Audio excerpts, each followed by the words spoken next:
Nous avions compris le pouvoir de domination dans la vie des hommes, le pouvoir des esprits familiers, le pouvoir de ces esprits qui, depuis la nuit des temps, agissent sur terre, car nous avons dit que le diable fut précipité et beaucoup d'esprits et de démons furent précipités avec lui. Nous avons compris que certaines personnes sont parfois sous l'influence de ces dominations et de ces esprits parce qu'ils ne savent pas qu'il y a des liens qui existent. Nous avons compris que nous n'héritons pas seulement de nos parents des traits de caractère, mais seulement de la beauté physique des parents, mais aussi nous héritons de leur charge spirituelle, car si vous ne le saviez pas, les parents ont accompli un certain nombre de choses et ont tissé des alliances qui peuvent nous suivre, nous, en tant que créatures de Dieu avant toute chose. Mais nous avons compris que, en tant que chrétiens, nous sommes libres et affranchis par le sang de Jésus-Christ. Mais il est important de comprendre la spécificité de ce sang et comment est-ce que la puissance du sang de l'agneau parvient à libérer les enfants de Dieu de toutes sortes de captivités et d'oppression du monde des ténèbres. Il est donc important d'avoir toutes ces spécificités. Nous avons compris que nous pouvons être enfants de Dieu, nous pouvons même servir Dieu. Et si nous n'avons pas traité les liens, les problèmes des liens, nous allons malheureusement vivre une vie en retard. Nous avons vu comment est-ce que dans la Bible, des hommes de Dieu tels que Moïse, habités par un esprit familier, qu'on appelait démon de colère ou esprit de colère, avait commis beaucoup d'erreurs durant sa marche avec Dieu. Nous avons compris qu'à départ même, il a tué un soldat égyptien à cause de la colère, et par la suite, les liens l'ont suivi et l'ont poursuivi. Au point où lorsqu'il a reçu les premières tables de la loi au mont Sinaï, quand il est descendu, il a vu le peuple dans toutes ses abominations. La Bible déclare qu'il a cassé les tables de la loi à cause de la colère. Alléluia. C'est encore le même esprit de colère qu'il a suivi lorsqu'il devait à Mériba donner de l'eau à ce peuple au travers d'un rocher. Il devait simplement parler au rocher. La Bible nous fait comprendre qu'il a frappé le rocher violemment et de l'eau a jailli du rocher. Bien-aimés dans le Seigneur, le problème de Moïse, c'était l'esprit de colère. C'est une domination, c'est un esprit familier qui agit souvent et qui pousse les hommes à accomplir des choses qui les retardent et les empêchent d'entrer dans leur héritage. Nous avons vu que David aussi était un homme selon le cœur de Dieu, un homme humble. Et la Bible nous fait comprendre que Dieu l'aimait et disait que David était un homme selon son cœur parce que David savait s'humilier. Mais David lui aussi avait son passif. David aussi avait un certain genre d'esprit qui habitait dans sa famille, un fort esprit d'impudicité. La Bible nous fait comprendre que David a tué son serviteur Uri et la Bible nous fait comprendre qu'il a couché avec sa femme Bathsheba. Par la suite, il a tué son soldat et il a épousé Bathsheba qui est par la suite devenue la mère de Salomon, son fils qui est devenu par la suite le roi Salomon. Donc David avait toute cette puissance, mais la faiblesse de David, c'était effectivement cet amour pour les femmes. Il ne se contentait pas d'une seule femme, il avait ce désir-là permanent de posséder et d'avoir des femmes. Et la Bible nous fait comprendre que Salomon, son fils aussi, lui alors il a dépassé le carreau, il a eu carrément 1000 épouses, 700 femmes ou princesses et 300 concubines. David, moi, son cas était très grave. On peut dire que les liens peuvent véritablement nous suivre. Et voyez-vous comment est-ce que même au sein de la famille de David, son fils Amnon a violé violemment Tamar, sa sœur, sa propre sœur. Ce qui veut dire que Absalom, un autre fils de David, a dû tuer son propre frère Amnon à cause de l'inceste qu'il y a eu en famille. Ce qui veut dire que cet esprit était présent dans la vie de David, malgré tous les exploits qu'il accomplissait. Et vous voyez comment est-ce que l'esprit familier a conduit Salomon à se détourner des voies de Dieu parce qu'il a fini par adorer des dieux étrangers et que ces femmes ont détourné son cœur de la présence et de l'amour de Dieu. Donc bien aimé, il est important de traiter ces problèmes en profondeur et de comprendre que nous pouvons marcher en tant qu'enfants de Dieu, mais avoir des liens qui nous suivent parce que les esprits, nous l'avons dit ici, les esprits familiers, tous aux origines dans ce qu'on appelle les pactes de famille ou les pactes familiaux. Ça veut dire que des aïeux ou des parents qui ont contracté des pactes avec des entités ou des divinités liées aux éléments de la nature. Ça peut être des esprits des eaux, ça peut être des esprits de la terre, ça peut être des esprits de l'air, ça peut être quelle que soit la sphère où le pacte a été tissé. Dès l'instant où il va demander des pouvoirs aux esprits des eaux, qu'ils reçoivent l'aide de ces entités, mais malheureusement ce sont des démons qui commencent à protéger la famille, à tisser une alliance avec la famille. Et là, ils ont besoin permanemment de sang, ils ont besoin de libation, ils ont besoin d'être nourris pour donner du pouvoir à des familles. Et beaucoup disent qu'ils sont protégés, mes ancêtres me protègent, mais ce sont malheureusement ces démons qui agissent dans la famille. Alors bien aimé dans le Seigneur, il est donc important en tant qu'enfant de Dieu de regarder et de faire ce qu'on appelle un examen de conscience. De quel problème souffrent les membres de ta famille? Il y a des familles où il y a des esprits de méchanceté si forts que les frères sont prêts à se tuer. Il y a des esprits de Caïn dans certaines familles où les frères jalousent les autres frères. Ça, c'est l'origine de la sorcellerie. Et la Bible nous fait comprendre ici que Caïn a tué son frère Abel. Ce qui veut dire qu'à l'origine, un sentiment qui pousse ton frère à te haïr et être jaloux de toi, ce n'est pas naturel. C'est simplement un sentiment inspiré par le diable. Dans la famille, il doit régner l'amour. On doit aimer ses frères. On doit prier pour eux et être content. Là où il y a la jalousie, c'est un signe de la sorcellerie. C'est un signe de la présence même des dominations au sein des familles. D'autres, c'est le célibat. Les esprits de célibat, nous parlons de domination, des esprits forts de célibat qui agissent malgré la beauté, malgré ta soumission, ton obéissance. Aucun homme ne t'épouse parce qu'il y a une loi. Il y a une loi qui agit contre toi. Il y a une voie, la voie de l'autel où a se passé et se déroulaient tous ces sacrifices, ces holocaustes qui agissent encore dans ta vie. Ce qui veut dire que lorsque tu peux aller demander du travail, au moment où tu déposes ton dossier, il y a une voix qui crie, la voix de l'autel. Car ici, la domination, nous avons compris qu'il y a toujours des autels qui se sont fabriqués et des autels où ils venaient déposer et verser des libations afin d'adorer ces divinités, afin de s'octroyer certaines faveurs de ces esprits. Bien-aimés, tu peux vivre toute ta vie, mais les autels parlent contre toi. Je déclare au nom de Jésus que tout autel qui parle contre ta destinée se taise à jamais au nom de Jésus-Christ. Soit totalement renversé.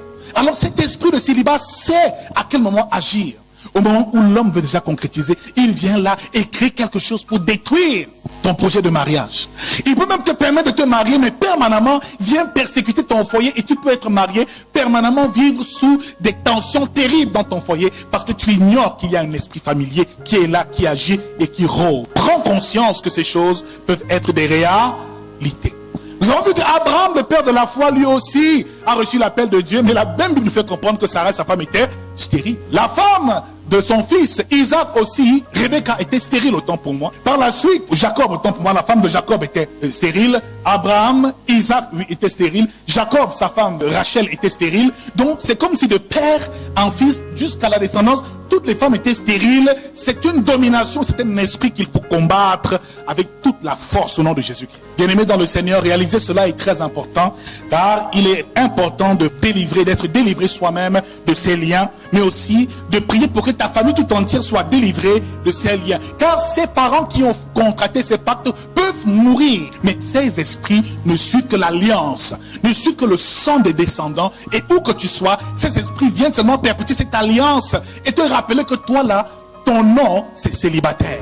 Te rappeler que toi là, ton nom c'est chômeur. Te rappeler que toi là, tu ne dois pas réussir. Alors, lorsqu'il y a des fortes limitations dans une famille, on ressent que tout le monde est là, embrigadé dans certains liens. Ça veut dire que c'est la présence d'un esprit familier, que tout esprit familier quitte ta vie au nom de Jésus-Christ. Alors, l'origine de l'illumination, nous avons dit c'était l'alliance des parents, mais aussi, c'était aussi le péché. Il y a des abominations que certains parents commettent qui retombent directement sous forme de malédiction dans la vie des enfants ou des descendants. Exode chapitre 20 nous parle encore de cela. Il dit, je suis un Dieu jaloux qui punit la faute des pères sur les fils de la 3e à la 4e génération. Ce qui veut dire que tu peux hériter effectivement des problèmes de tes aïeux, mais des alliances qu'ils ont contractées volontairement, mais aussi des péchés qu'ils ont eu à pratiquer. Il ne faut pas seulement prier pour briser les alliances, mais aussi pour implorer le pardon de leurs péchés et du péché qui a fait à ce que ces personnes-là tombent sous le coup de cette malédiction. Nous avons dit effectivement que la malédiction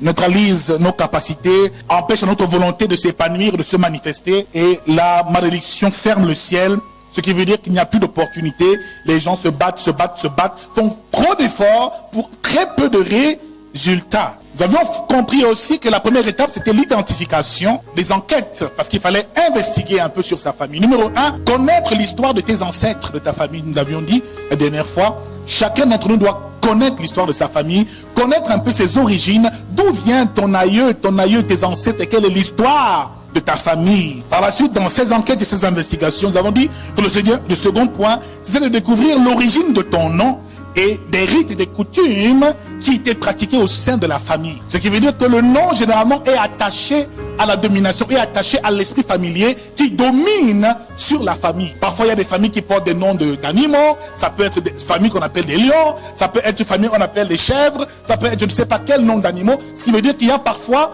des noms qui ont une portée et une portée spirituelle terrible. Alors, il faut comprendre l'histoire de cela afin de pouvoir vider spirituellement ce nom de toute puissance occulte au nom de Jésus-Christ. Nous devions connaître aussi les rites qui s'y passaient à l'époque. Alors va au village, demande comment est-ce que les rites se passaient ici. Qu'est-ce qui était fait? Est-ce que c'était dans un cours d'eau? Est-ce que c'était dans la forêt? Est-ce que c'était une forêt sacrée? Il faut avoir la précision sur ces choses. Nous ne pouvons pas lutter contre un mal et combattre un mal en ignorant ces choses. Il faut avoir de la précision dans les enquêtes. Troisième, nous avons dit ici, identifions les problèmes et les situations qui se répètent au sein de nos familles, dans nos vies. Si tu te rends compte que tu souffres d'un mal dont ton père a souffert, ou dont ta soeur souffre aussi, ou dont tes cousins, tes cousines, donc essaie de circoncire et de voir un peu, en général, au sein de ta famille, comment les choses se passent. Commence d'abord par ta famille plus élargie, et puis va jusqu'à la famille nucléaire, ce qui veut dire père, mère, frères et sœurs, dans un cas général, mais aussi essaie d'expérimenter et de voir dans un cas spécifique, vous, mais aussi tous les membres de la famille, qu'est-ce qui se passe généralement. Ensuite, nous avons dit ici qu'il faut identifier l'élément de la nature lié à la famille. Car ici, toutes ces dominations sont liées aux éléments de la nature. Ce qui veut dire que certains peuples sont les peuples de l'eau, d'autres sont les peuples de la terre. Et vous voyez, les esprits de mort, on fait des adorations au crâne, on donne la nourriture aux morts. D'autres sont les peuples des forêts. Donc il y a toujours les éléments de la nature qui sont liés à ces liens et ces alliances.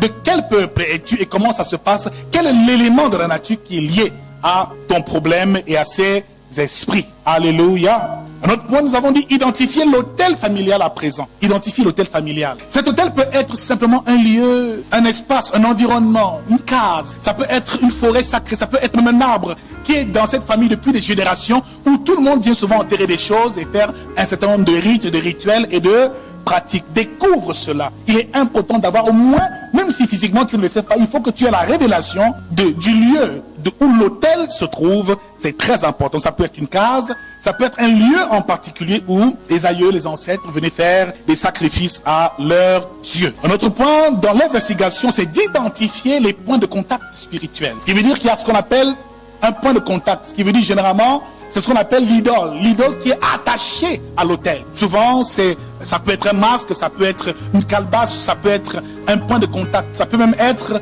une bague, ça peut être une cuillère, ça peut être une marmite. Ça peut être un totem, un talisman. Ça peut être quelque chose qui connecte les hommes à cette source, à cet autel.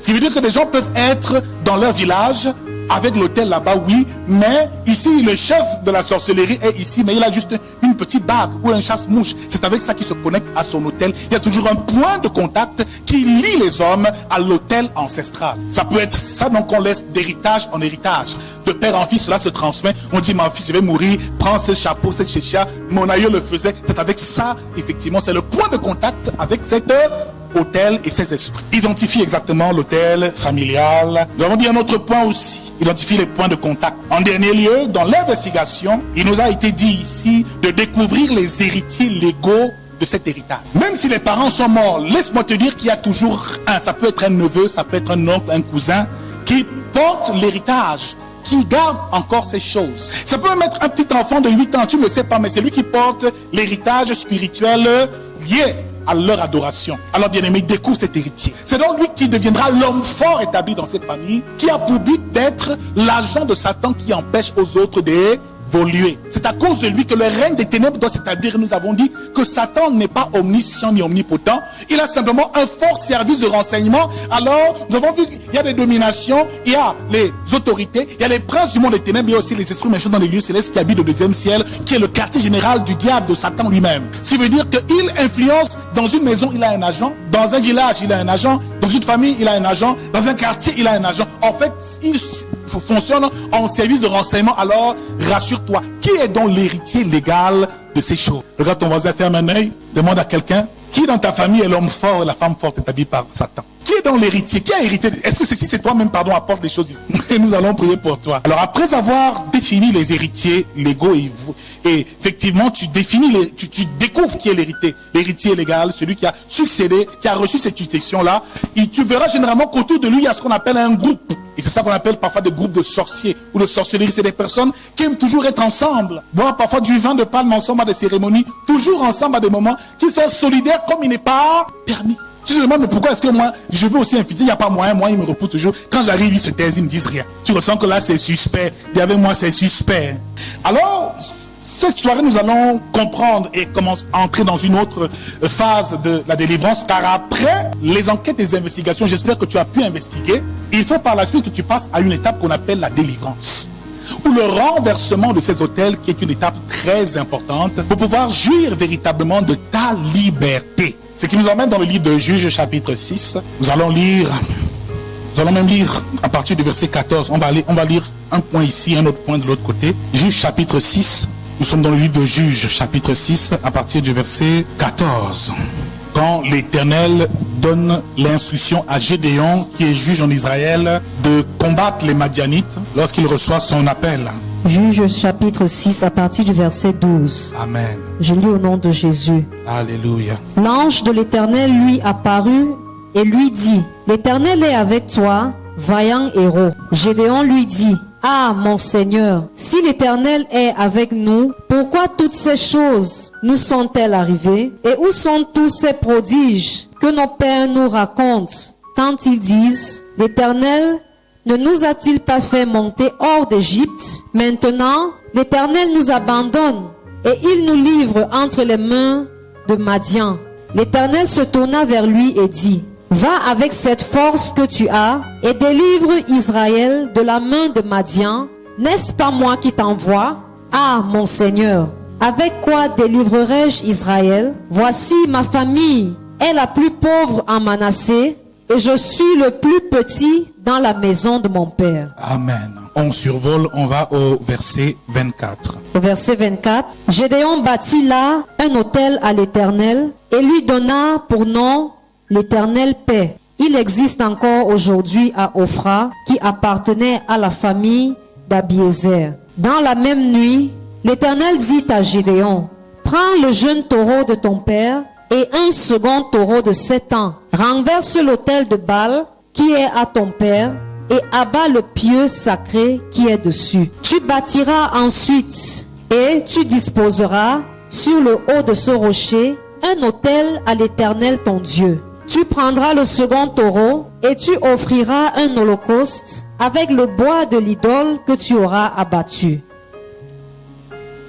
Gédéon prit 10 hommes parmi ses serviteurs et fit ce que l'Éternel avait dit, mais comme il craignait la maison de son père et les gens de la ville, il l'exécuta de nuit et non de jour. Lorsque les gens de la ville se furent levés le bon matin, voici, l'autel de Baal était renversé, le pieu sacré placé dessus était abattu, et le second taureau était offert en holocauste sur l'autel qui avait été bâti. Amen.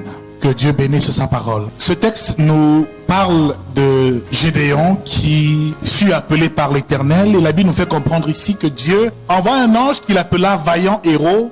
Et lorsque l'ange appelle Gédéon vaillant héros, il était tellement étonné. Il dit, mais pourquoi? Et Gédéon lui dit, ah mon Seigneur, si l'Éternel est avec nous, pourquoi nous arrive-t-il autant de malheurs? Le peuple de Madian nous terrorise. Et là, l'Éternel lui dit encore, et se tourna vers lui, et dit, va avec cette force que tu as, délivre Israël de la main de Madian. N'est-ce pas moi qui t'envoie? Gédéon lui dit, ah mon Seigneur, avec quoi délivrerai-je Israël? Voici ma famille est la plus pauvre en Manassé, et je suis le plus petit de la maison de mon père. Bien-aimé dans le Seigneur, lorsque tu reçois l'appel de Dieu, ou lorsque tu reçois l'instruction du Seigneur, laisse-moi te dire que tu peux recevoir l'appel de Dieu ou l'instruction du Seigneur, mais être victime encore de ces réclamations et de ces liens qui te tirent vers le bas. Lorsque Dieu a appelé Moïse, Moïse lui dit, ce n'est ni maintenant, ni hier, ni d'avant-hier, qu'il